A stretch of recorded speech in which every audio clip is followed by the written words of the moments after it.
दोस्तों कहते हैं कि इस दुनिया में अगर अपने बच्चों से सबसे ज़्यादा कोई प्यार करता है तो वो उनकी माँ होती है। लेकिन क्या हो जब वही माँ अपनी बच्चों की जान की दुश्मन बन जाए। जी हाँ दोस्तों, आज की जो सच्ची घटना है वो अम्बाला की है, जहाँ पर एक माँ ने अपनी ही 2 बच्चों को जान से मार डाला। दोस्तों कहानी को पूरा जानने के लिए वीडियो में लास्ट तक बने रहें। दोस्तों आज की जो सच्ची घटना है वो अम्बाला शहर की एक वाल्मीकि बस्ती की है, जहाँ पर परिवार में करीब 6 सदस्य थे, जिसमें 2 भाई होते हैं और उनके माता पिता, और बड़े भाई की शादी हो चुकी थी, उसकी 2 बेटियां थी। दोस्तों ये परिवार अपने जीवन में खुश था, हंसी खुशी पूरा परिवार चल रहा था। जो बड़ा भाई था वो अपने जो फैक्ट्री में काम करता था, वहाँ से जो तनख्वाह मिलती थी उससे पूरा घर चलता था। धीरे धीरे इनकी ज़िंदगी कट रही थी। शादी के कुछ समय बाद ही जो बड़ा भाई होता है उसकी पत्नी एक बेटी को जन्म देती है।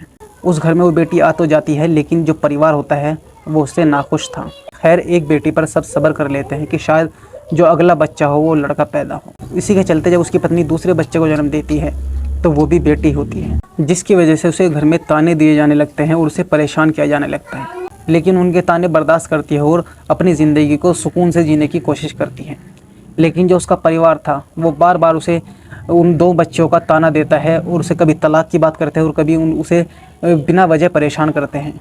इसी के दौरान जो महिला के सास ससुर होते हैं वो हरिद्वार का प्रोग्राम बनाते हैं कि हरिद्वार में जाकर यात्रा की जाए। वो दोनों हरिद्वार के लिए निकलते हैं और जो उसका पति होता है वो काम पे अपनी फैक्ट्री में चला जाता है। और उन सब के जाने के बाद वो महिला घर में अकेली हो जाती है।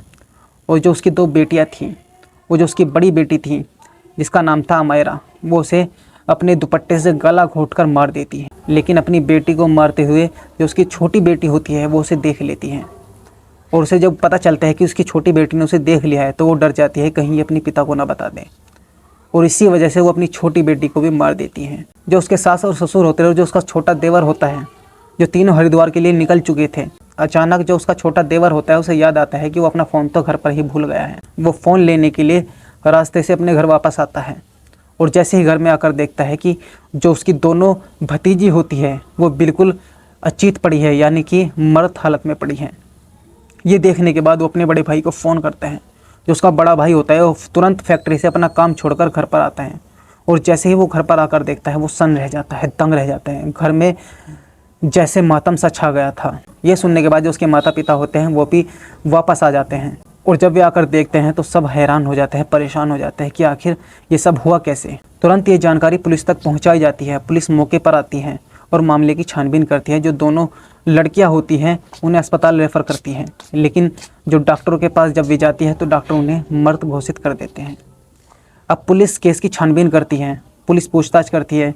जो उन बच्चों का पिता था, पुलिस उनसे पूछताछ करती है। वो बताता है कि बस्ती का ही एक आदमी है जिससे उसने कुछ पैसे उधार लिए थे। सुबह वो घर पर आया था और पैसों के लेन देन की वजह से उससे बहस हो गई। पुलिस अब उस शख्स को गिरफ्तार करती है और उससे पूछताछ करती है, लेकिन वो साफ मना कर देता है कि उसने ऐसा कोई भी कदम नहीं उठाया है, उसने उसकी बच्चों को नहीं मारा है। पुलिस सख्ती से उससे पूछताछ करती है, लेकिन वहाँ से पुलिस को कोई सफलता हासिल नहीं होती। पुलिस परेशान हो जाती है कि आखिर इन दोनों बच्चों का कत्ल किसने किया है। पुलिस घर वालों से पूछताछ करती है। जो घर वाले होते हैं जिसमें उसके माता पिता थे और जो उसका छोटा भाई था, वो तीनों हरिद्वार के लिए सफ़र पर गए हुए थे। लेकिन जब उन्हें पता चलता है कि जो उनका बेटा है, उसकी जो 2 बेटियां हैं उनका कत्ल हो चुका है, तो वो रास्ते से ही घर वापस आ जाते हैं। जब बड़े बेटे से पूछताछ होती है तो वो बताते हैं कि वो फैक्ट्री में था और जब उसे खबर मिलती है, उसके छोटे भाई ने उसे खबर दी थी, तो वो अपना फैक्ट्री से काम छोड़कर घर पर आता है। अब बची थी सिर्फ उसकी पत्नी।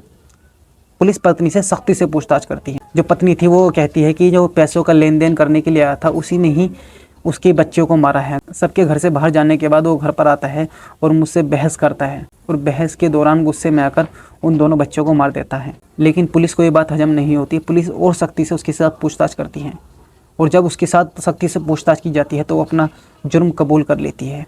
वो बताती है कि उसका जो परिवार है, यानी उसका जो हस्बैंड है और उसके जो सास ससुर है, वो उसे टॉर्चर करते थे, उसे परेशान करते थे कि तूने बेटी को क्यों जन्म दिया है, हमें बेटा चाहिए। वो रोज़ उसे ताना देते थे और उसके साथ में बदसलूकी करते थे। इसी के चलते उसने इन दोनों बेटियों को मार डाला।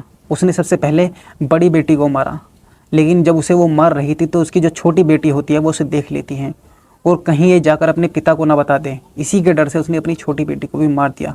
दोस्तों जब ये बात पुलिस वालों को और उसके परिवार वालों को पता चलती है तो सब सन्न रह जाते हैं कि आखिर एक माँ ऐसा कैसे कर सकती है। कैसे एक माँ अपने ही बच्चों के लिए हैवान बन सकती है।